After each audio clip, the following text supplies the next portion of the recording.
A lot of times people want to boil it down to just the physical and ignore the emotional and mental aspects of things. You know, I'm not saying that like if 100 people that somehow you could just remove these built-in systems that we have, fear, and 100 people just swarm one gorilla. Yeah, of course. But that's not reality. So because somebody's got to be first. So when the first few get there and that gorilla literally just rips them in half, like removes their limbs from their bodies, who's going to be next?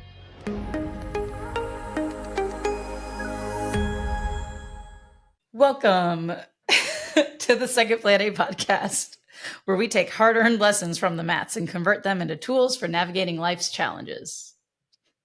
I'm Amber Hoover. I'd rather stick to the plan. I am Ryan Hoover, and plans are like Lego sets, and planning is like an erector set. Ooh, take your word for that. So today we are moving on to our second plan.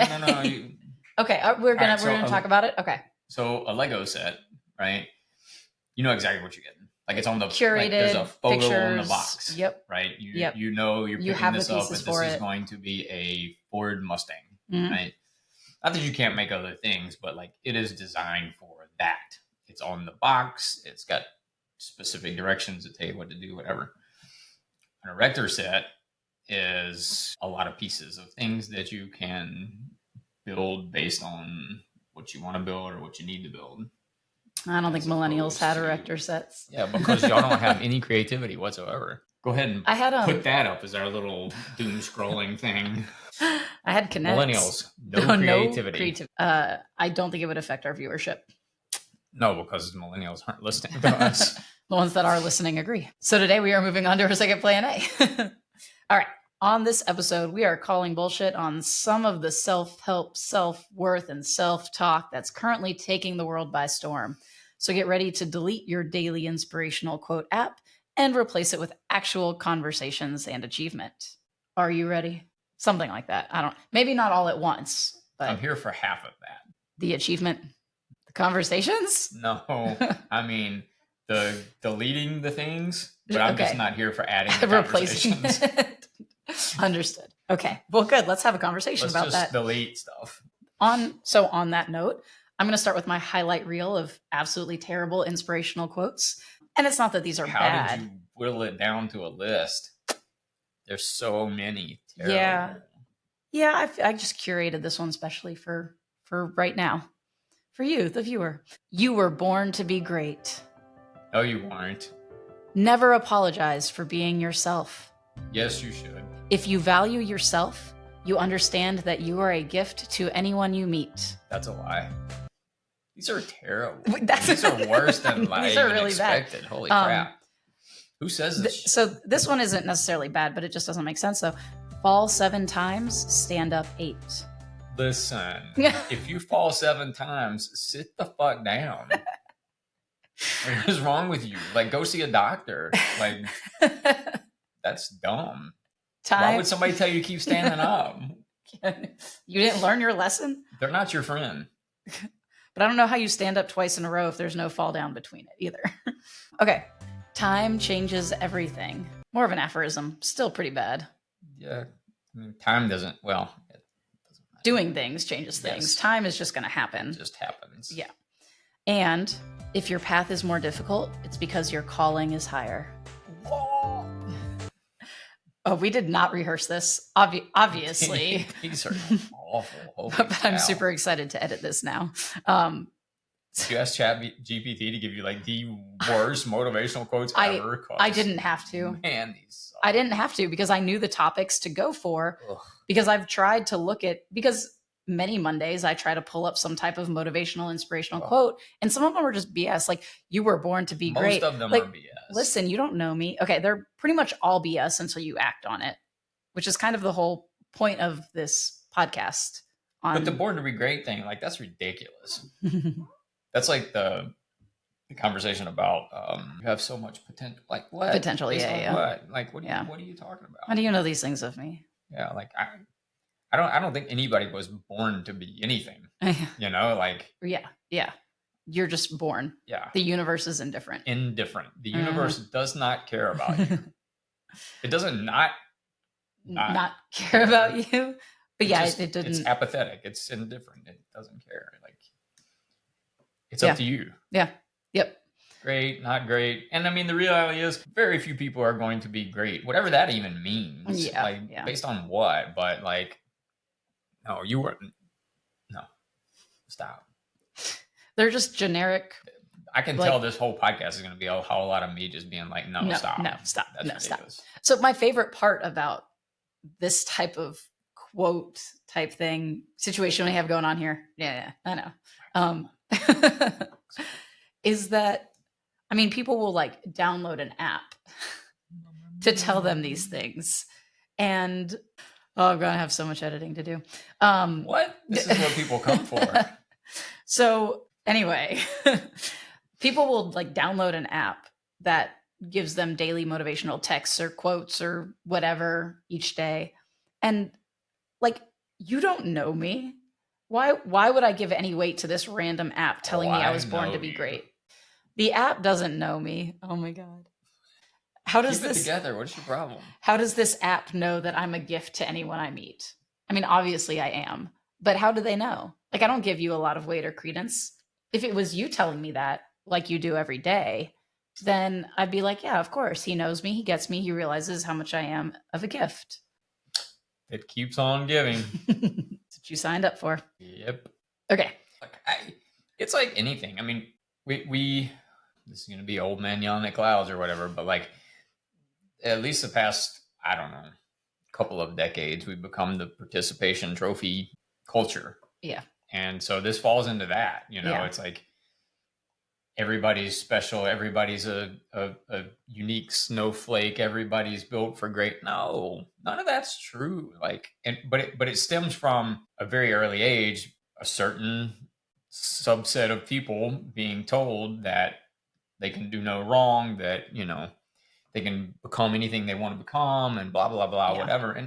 And look, I think with the right amount of like discipline and things, you can definitely go beyond maybe what you were born into. Yeah. But the reality is, like, we all have limits based on who we are. I'm never going to play in the NBA. Like, that just is what it is. Like, so to say that, everybody is born into greatness and can do great, I just don't believe it. I think it's garbage. So we're moving into this realm of self-efficacy, which was first coined by psychologist Albert Bandura in 1977, which seems like very recent.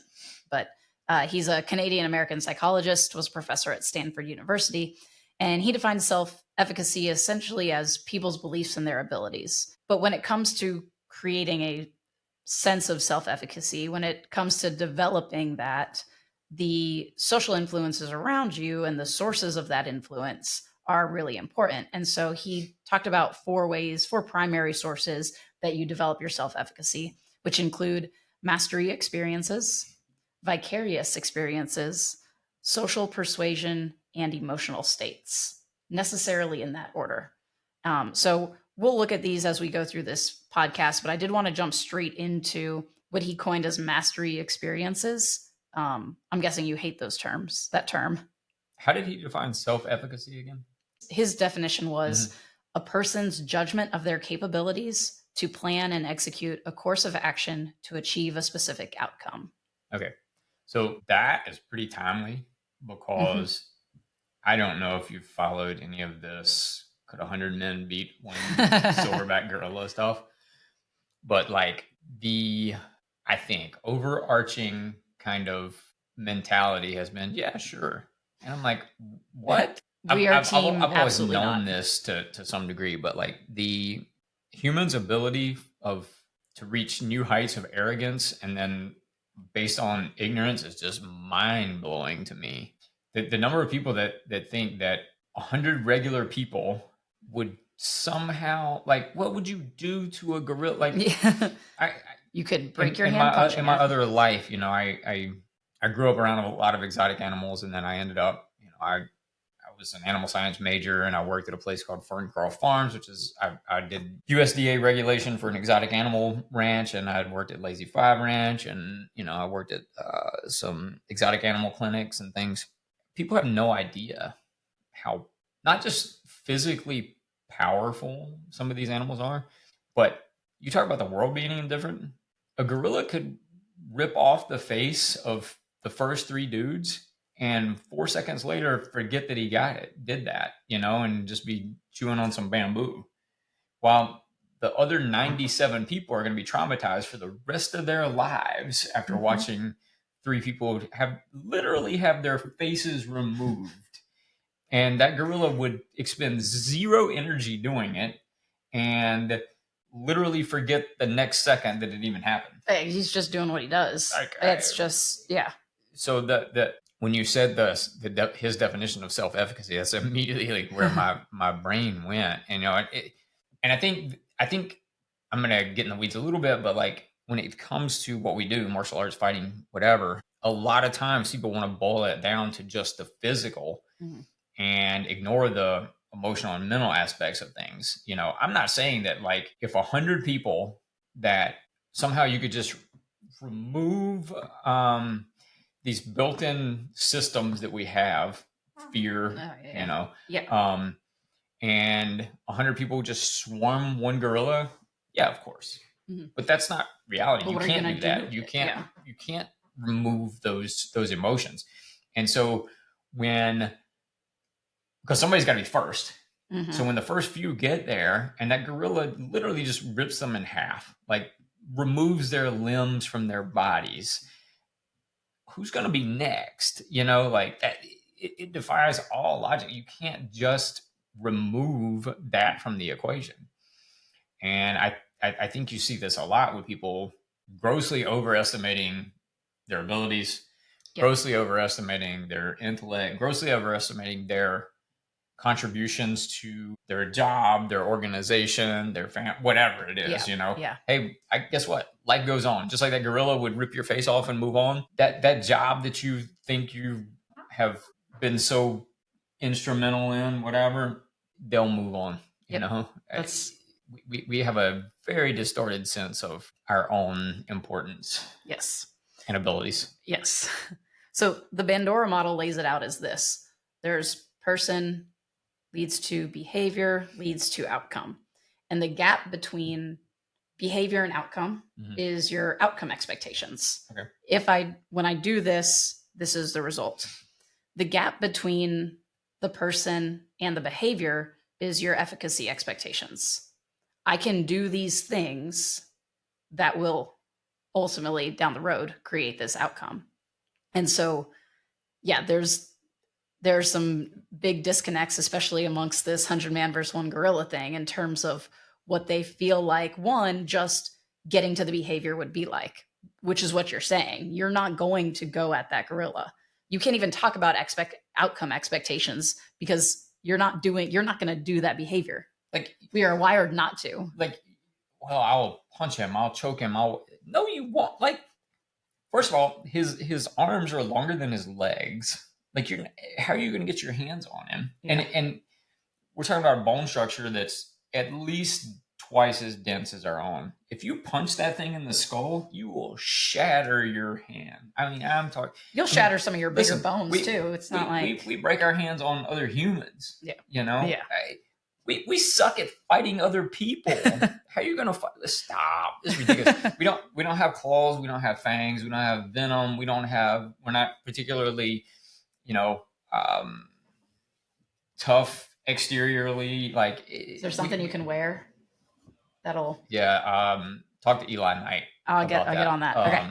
So it's like we're not even like on an evolutionary scale. We're not built for that. Yeah. And so you could throw 500 people at a gorilla. It won't matter because then you just have 497 people that saw three get completely eviscerated and now need therapy for the rest of their lives. Yeah. Yeah. It's not a numbers game. No. And I mean, I'm not privy to the entire debate over this, but what's the goal? Like, are we just going to all try to lay on him? Like, Anyway, Who knows? I Like, don't know. what are you gonna do? Choke him? Like, come on. But you can't like neck? right. Like, There's nothing to do to him to short of having again force they're multipliers. 50-60% muscle, 500 pounds. Like, come on. He hasn't thought about. Well, look, I have this level of experience with a lot of different exotic animals. Yeah. And then I have this level of experience with human violence. And so you put these two things together. This is why humans invented weapons. Yes. Yeah. Right? Like, yes. like that's the whole. There are other humans that I'm like, this is why we have weapons. Oh, yeah. But yeah. Listen, I've worked with people that I'm like, how are we the same species? You know, like, you know nothing about fighting and you terrify me, just based on your physical attributes. So we'll keep this in mind as we go through developing self-efficacy. The strongest factor is mastery experience, which is successfully taking on and accomplishing something. So nothing makes you feel more capable than doing something and proving it, essentially. So each success boosts your confidence in your strengths and your beliefs in what you're capable of doing. And like anything taken to an extreme leads you to believe you can beat up a gorilla. So if you think, well, I'm running through people on the mats, or I get whatever these people are thinking that makes them think 100 people can take on a gorilla, they have grossly overestimated it. Look, I've seen some MMA guys that are like, I think 3 of us can do it. What? Come on, man. Like, what are you talking? What are you going to do? Footlock him? Stop. Like, you going to invert? Like, I know there's a gorilla getting footlocked rash guard out there. Yeah, that's as close as it's ever going to get. So, since you mentioned it, practicing improves the skill, and with successful practice sessions and skill building, it reinforces your belief that you can succeed, creating a positive cycle of growth and confidence. Or if you're skipping training sessions, just going to the mat and getting thrashed, you're probably not going to stick around very long. Or if you don't have a goal and you think that winning is the only measure of success, that's the only skill there is to win, you don't build up the self-efficacy, you're more likely to quit and bail on things, which we've talked about.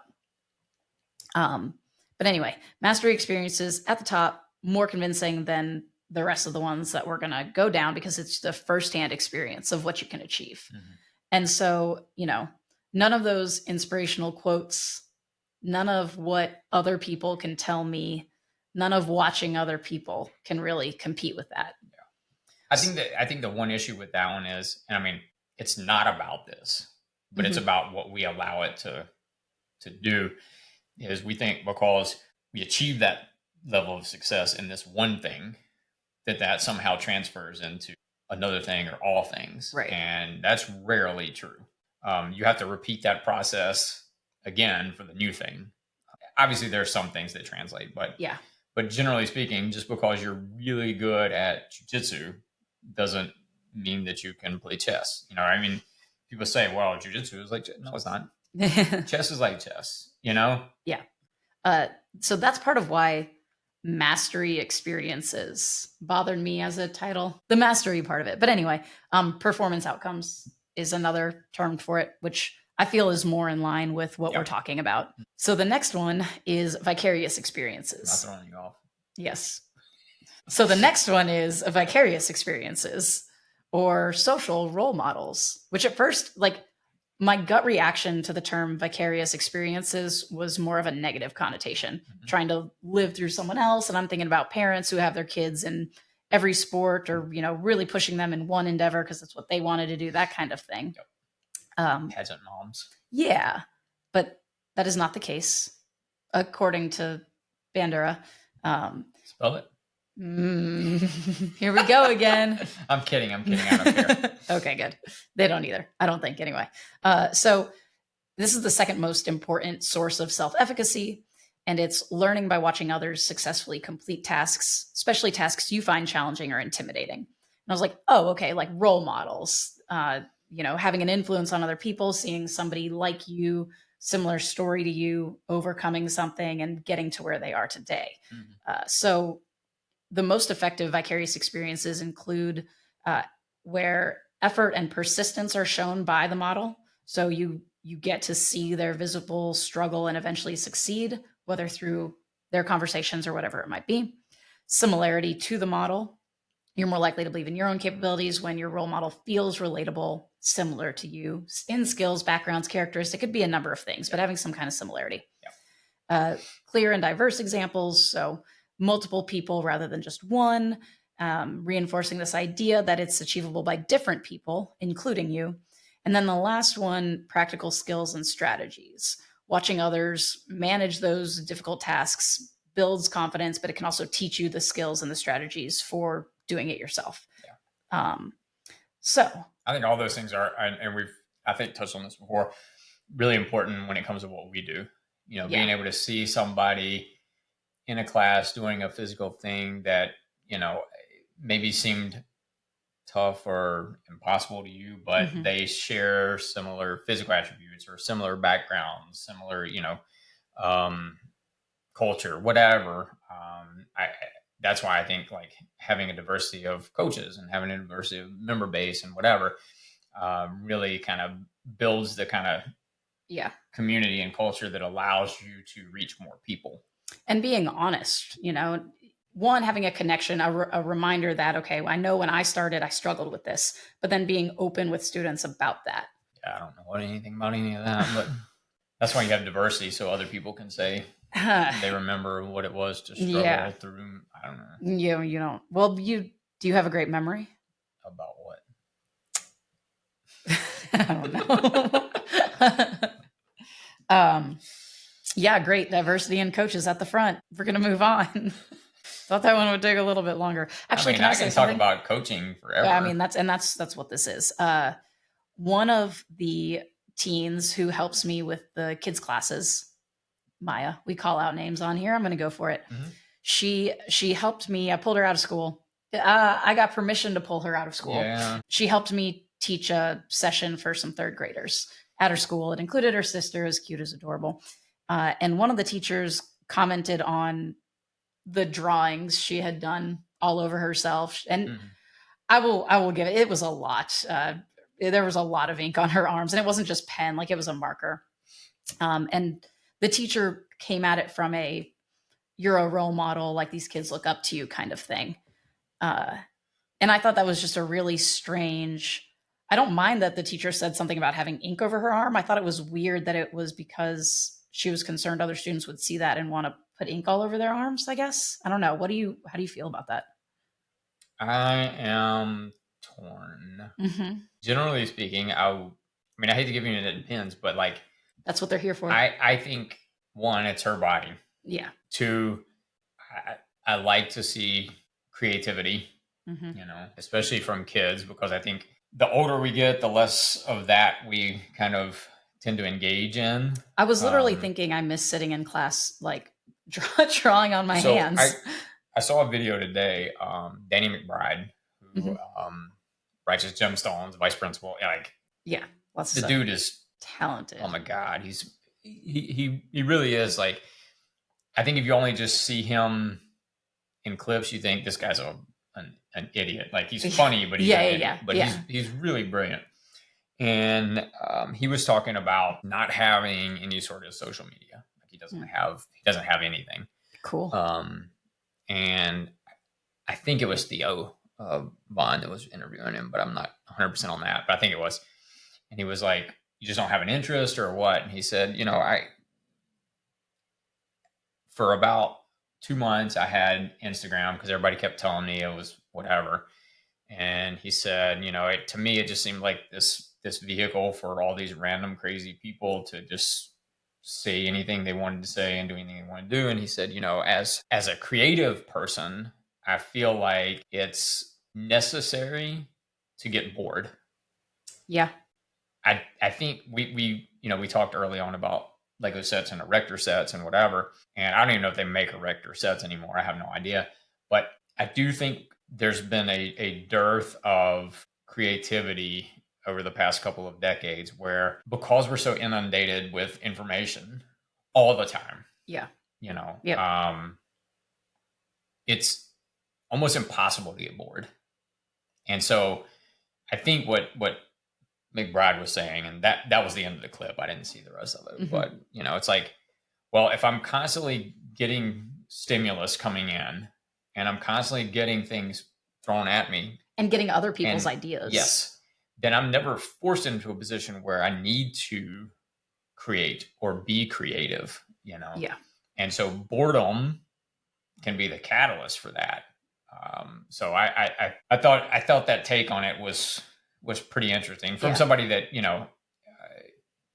is at a very high level in his field and is kind of seen as in that industry, one of the brighter people. Yeah, I agree. That's a creative take on it. So be bored. Yeah. Yep. And honestly, especially at that age, enjoy being bored because it doesn't last. And another thing, like I know we're talking about the kids and the marker and the teacher and whatever. I think if as a teacher I saw it and for whatever reason I had some kind of issue with it, I think what I would have tried to do was just attempt to reframe it and maybe try to channel it in a different way. Praise the creative like drive and want to do that, but maybe give a different avenue for it. Yeah. I don't know what the drawings were or what was on the arm or whatever, but I mean, unless because she is around other little kids. I mean, unless it was just something obscene or whatever. Like I just And guess what? Little kids, they don't need encouragement to write on their arms. No, they sure don't. They do that stuff. Like that's what kids do. Yeah. And guess what? It'll be okay. Like it's not the worst thing in the world. Like I think as adults, we forget what it's like to be bored. We forget what it's like to be creative. We forget what it's like to explore new things, find new things. We get in these ruts and routines and plans. And, as a kid, you're either being told what to do all the time, you have to follow along with what other people are doing, or in the in-betweens, when that's not happening, you're left to your own devices. Yep. Yeah. And I think as adults, we should be encouraging that. So kind of in a trickle down role model sense, that teacher had an opportunity, and I'm not hating on the kid, the teacher, I don't like know whatever. About the context to even really say anything, but I'm just speaking generally. Yeah. And same. So the teacher had an opportunity to frame this in a way to connect even further to Maya about outlets and avenues and different things she can do with whatever that creativity was. But by going straight at these kids are role models, you shouldn't do that, she kind of shut down on the teacher. I say without no. I mean, we didn't have a long conversation. I asked her what the teacher said because I heard something about role model. We didn't have a huge conversation on it. But also, how old's Maya? 13, okay. I think. Let's think about this in a broader sense. Should we be asking 13-year-olds to be role models? Yeah, no. No. Based on what? Yeah. And maybe little kids look up to them, but they don't know. Their vast life experiences, I mean, I get it. I get what's being said there, but like, don't put that pressure on a 13-year-old. Yeah. Like 13, that's she's in one of the hardest ages in the next couple of years. You're not telling me. Like, come on, man. Yeah. Like I think as adults, like we need to do a better job of not trying to apply our adult sensibilities to kids, teens, whatever. Right. Expectations, manage them, for us and for them. Yeah. So we talk about that episodes ago, I think, because we were talking about like college football stars gaining thrust into the limelight all of a sudden, and people wonder why they're making bad choices and being bad role models. Right. And it's the same idea. What kind of expectations are you putting on Hey, bro, he's 22, he's 22 years old. Yeah. You just dropped $100 million on him. Yeah. Like, what do you expect? Like, as you tweet, on your break at whatever job, I'm not going to say a job because then people automatically assume that I'm hating on it. But like, this dude has, at least as far as you can, as a 22-year-old, he's at the pinnacle, man. Like, he's on top. Yeah. How many of us could say at 22 years old, we're on top of the world, So me trying to put my filters and experiences and expectations on that just doesn't make sense. You just can't know. No. Well, and the flip side of that too is they're 35, 36 and like they've they've tanked. I hate to say rock bottom, but they're at the end of what they've known their entire life, and they have to reinvent themselves. Whereas most people are finally at a high level position in their job, and now they're the ones on top of the world. And this person still has their entire life ahead of them, but their first part of the life, what they knew it as, is done. Mm-hmm. So all of this ties pretty heavily into the next influence, which is verbal persuasion. Receiving encouragement, positive feedback, reassurance from others. And if you're not careful, you could almost think, well, bring back my daily motivational app here and give me that encouragement. But wait. Make encouragement effective is a whole other thing, because it's not all equal. So in terms of what matters most, and none of these are surprising, at the top of the list, realistic and genuine. Not just some apps spitting something at you. Encouragement should be believable and specific.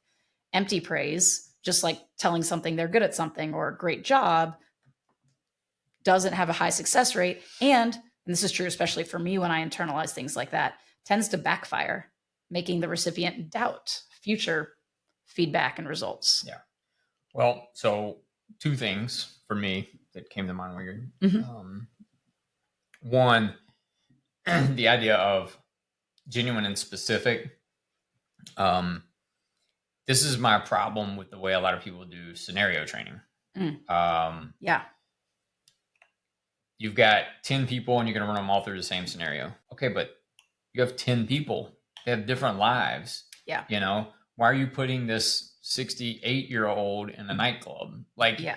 What's happening right here? Why are you putting this 22-year-old with a 6-year-old son? Well, so one of my first scenarios was, okay, there's an intruder in your house, go clear it. And I was like, why would I go in there? Yeah. They were like, well, your kid's in there, whatever. And I was 22 and I was like, I'm going to call for my dog, but I'm running. Right. Like, don't call for your dog. Okay.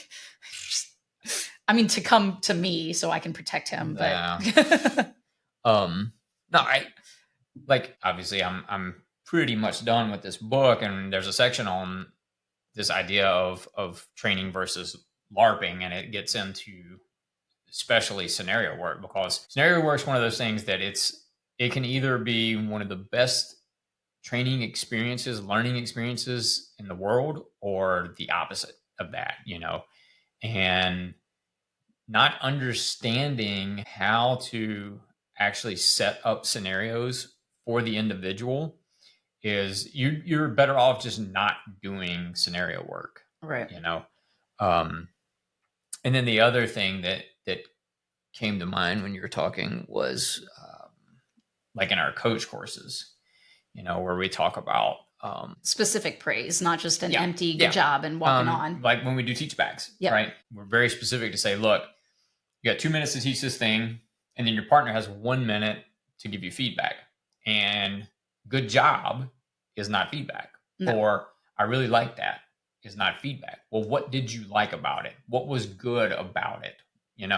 That's not helpful to me. It doesn't tell me anything. And honestly, if I hear you say that, I'm thinking they weren't paying attention. They don't even know weren't paying attention, or I didn't do a great job, and they don't want to give me any sort of what they deem as negative feedback. Sure. And so they're going to use this throwaway line. It's not helpful. It's like sparring, and you're intentionally missing. Mm-hmm. And I think I'm defending a thing and I'm not. Yeah. And then you're making it so much worse. The next round, I get somebody that's not doing that anymore, and my head keeps getting snapped back, and I'm like, what is happening right now? Those were the things that were top of mind when you started talking about that, the scenario stuff, and then actual feedback. Well, so I wasn't a fan of the term mastery performances, but I really like this idea of verbal persuasion. Mm-hmm. And if I think about that from a coaching standpoint, I'm not just telling you did something right or good. I want to persuade you to know that you did it well or what you did well. Yeah. And that word, it gives it a whole different idea and connotation in my mind. Yeah. So genuine, realistic. The next one was credibility of the encourager. Feedback from someone that you see is trustworthy or knowledgeable, that sort of thing has the greatest impact. Again, not the app, not some random person on the internet commenting. And those things might have an initial like dopamine release response where you're like, yeah, okay, I can do this. But ultimately, you're still going to have to fall back into, but prove it. But also on that, like if somebody makes a negative comment on one of your posts and you immediately go to look at their profile and you're like, look at this guy, I'm not listening to him. He doesn't know anything. But then, not that any of us have ever done that. But then the same, like you get praise from some random dude. You don't go check that guy out. Yeah, fair. You know, like, fair. So I think take it all with a grain of salt. That's true. Yeah.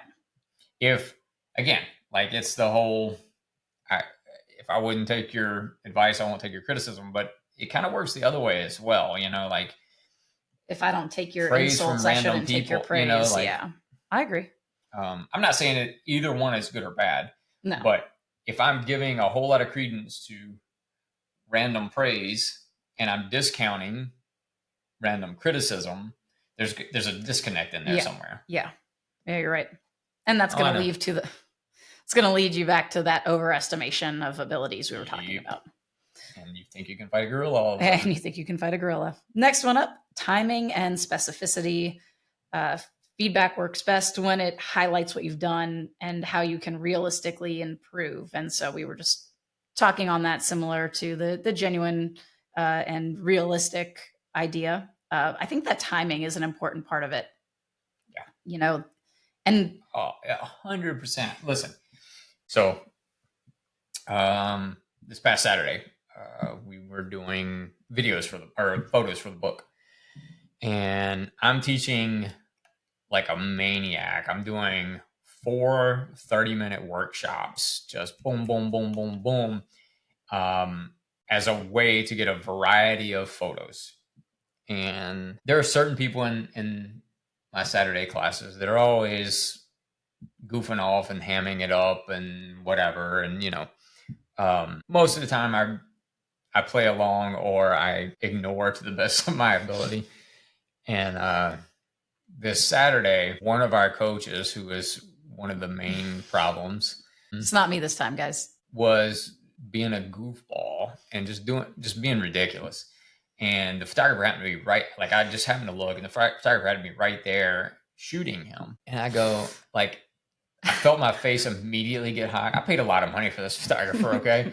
And I'm like, dude, can you just be normal for 5 fucking minutes? And now his back was to me, but he immediately knew who I was talking about. And so, like, you're talking about timing. Like, any other time, I wouldn't have given it, like, I wouldn't have paid any attention to it, or, you know, I'd have made fun of him or something. But the timing of it just hit me so wrong, and I reacted so poorly to it. You will have to define normal for him. I can't. In terms of specificity, it's not a thing. No, it doesn't exist in his world, and I'm not trying to make him normal. Nope.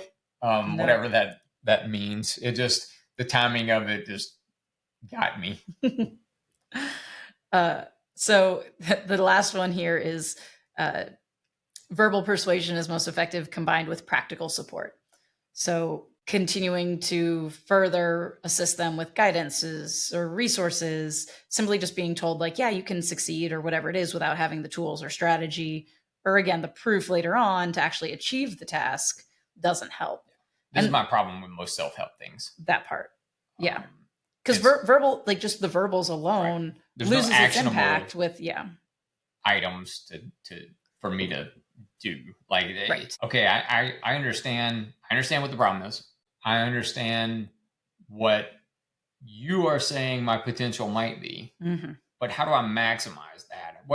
What is my next step to take? Let's not skip the next 20. Right. You know, don't put me at the top of the ladder. Yeah. Tell me how I get to the next rung, you know, that kind of thing. Yeah. The whole pie in the sky approach to self-help or what, I don't know what. I mean, this is where I'm going with this, because it's my biggest qualm with the idea of positive affirmations. And I'm not saying don't do this, and I'm not saying they all suck or whatever it is, but if you're just, In the Just morning, get some crystals and manifest it. basically, if every morning you look in the mirror and say, I am capable of achieving my goals, that means nothing. You still have to do the work. You still have to set some goals and achieve them and prove it to yourself with the mastery outcomes, performance outcomes, whatever it is. Just saying it to yourself in the mirror doesn't make it happen. And so, I get that not everyone and not all self-help coaches, whatever it is, life coaches out there are saying, oh, well, just wake up every morning, look in the mirror and say your affirmations. But so much of it is given weight that if I just keep saying it, I'll believe it. Oh my God. Back when Saturday Night Live was still good. And as soon as we stop the podcast, I'll think of who this was, but pretty sure it was Al Franken that did the character, and it was literally he was standing in front of the mirror, and it was I'm good enough, I'm blah blah blah. Like it was exactly this, and just making fun of this whole idea of. And I remember Michael Jordan being on there at one point. It was fun. Like you'll have to find it. We'll have to find it, and we'll post it. Clip up. Yeah. It can only get you so far. And I'm again not saying it's bad, but actually, it's just not. It probably won't get you anywhere. It may get you started. Sure. Yeah. Right. Yeah. It might be a catalyst. Well, if you do have to put in the work to decide what your affirmations are, you have to figure out your values. And once you understand your values, I feel like you're capable of making better decisions and choices that align with being who you truly are and the values that you want to, show other people. So if I have to pick something to tell myself and I'm telling myself I'm grateful for what I have, it shows me that gratitude is an important value. And that's what I want to portray to people. I'm listening to you. It's going to bug me that I can't think of. Go get it. This character. So Stuart Smalley. Oh, of course. I was thinking Stuart, but I wasn't 100% sure. So if you've never watched daily affirmations from Stuart Smalley, go do that. On it. All right. So finishing up verbal persuasion, limits of it without actual success. Just that verbal encouragement alone can lose its impact, especially when you start facing setbacks and obstacles that are starting to prove otherwise. And you will. Right. Without a doubt. Are going to be setbacks and obstacles. So the final impact here on self-efficacy is emotional and physiological states. So the psychological well-being of a person can influence how they feel about their personal abilities in a particular situation. And so this kind of all summed up into, it's not necessarily how strong you feel about, like how strongly you feel the emotion. It's more about how you interpret those feelings. And when was this? It was forever ago. I feel like it was before a competition or something. And I said I was nervous. And you said, no, you're anxious. Yeah. And that left an impact. Here we are like a dozen years later, and I still think about it. And I use that when people come into the center. And I'm like, are you excited? And they say, I'm nervous. And anyway. Yeah. And I tell them, no, you're anxious. Like, this is going to be great. You don't know what we're going to do. You don't know what to expect, but you're going to really love it. And all these feelings. Yeah. Yeah. And I think anxiety has become this idea of anxiety has been tethered with this very stark negative connotation. And I mean, it definitely has the potential to be negative, right? But it doesn't have to be. Like being anxious about a thing, being anxious about a competition or a job or skydiving or whatever it is. Yeah, that's not necessarily bad. It's not necessarily negative, and it's not necessarily being nervous. Right? Nervous is a different thing. It's a different emotion. Very.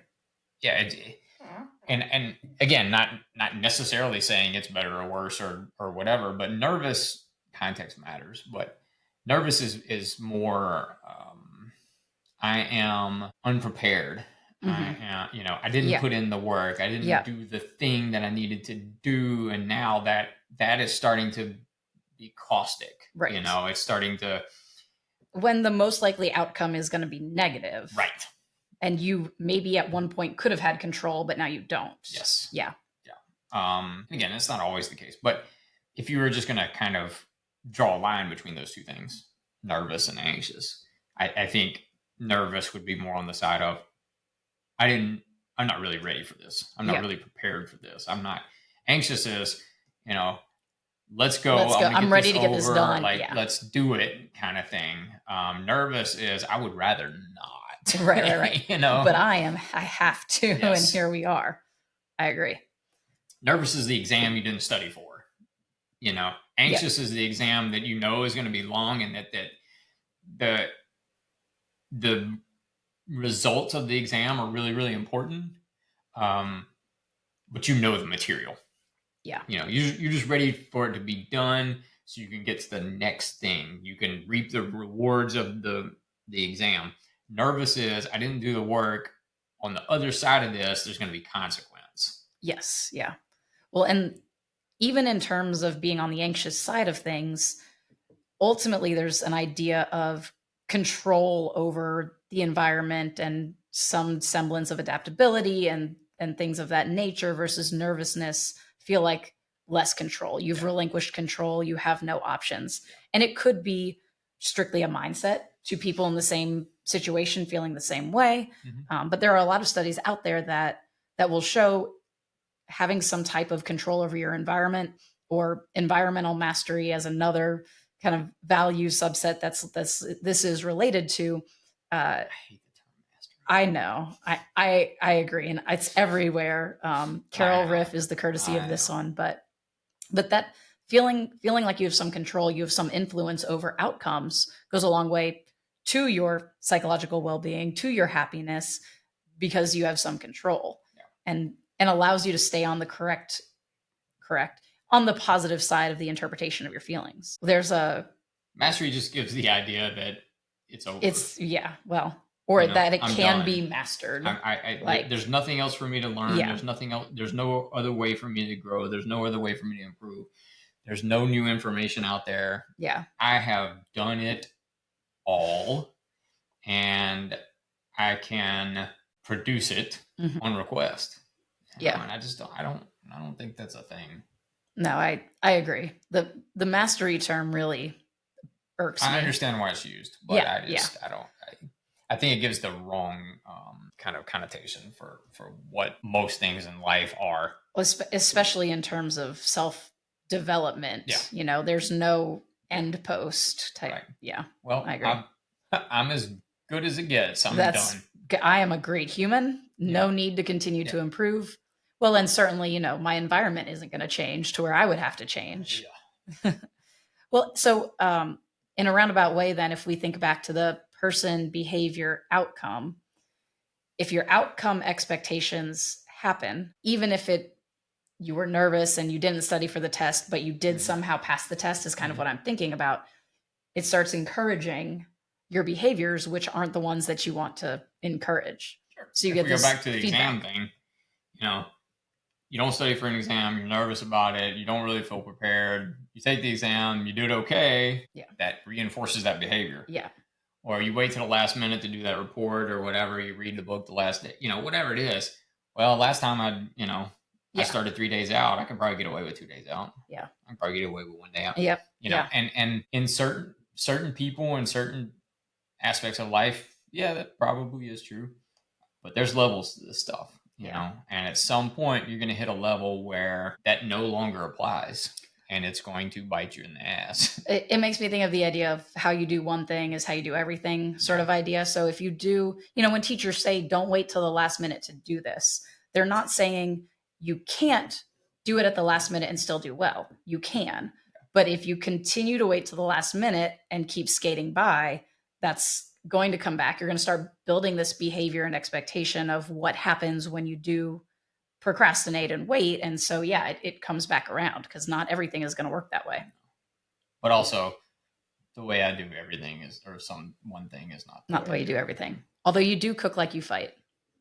I feel like Brandon maybe pointed that out at first, but you're very focused, very serious. I feel bad for that broccolini every time. I was like, I don't even know what that means. What's happening? You know? Every time I take a picture of you cooking, I'm like, I could literally put his face in a fighting stance and people would be like, yeah, that was the real picture. All right. I think that's all we got. I doubt it. Yeah. Yeah. That we've talked all self-efficacy. That was a big topic. Check it off. Self-efficacy mastery. Love it. Done. Where's my certificate? That's our look at, oh my God, I love that. Wait a minute. That's our look at slap a quote on it and call it growth, or slap a certificate on it and call it mastery. Hey, what certificates can we sell? Is there something in here? Everything. If you enjoyed this discussion and you want your certificate, leave us 5 stars, follow, share, subscribe, engage on social media, join the conversation. If you didn't enjoy this podcast, still overreact and comment on everything we've ever posted. We'll send you a certificate. We'll still send you a certificate. Thanks for listening. It might say something different on it. But it'll say something special. Thanks for listening to Second Plan A, and we look forward to growing with you next time. Thanks, everybody.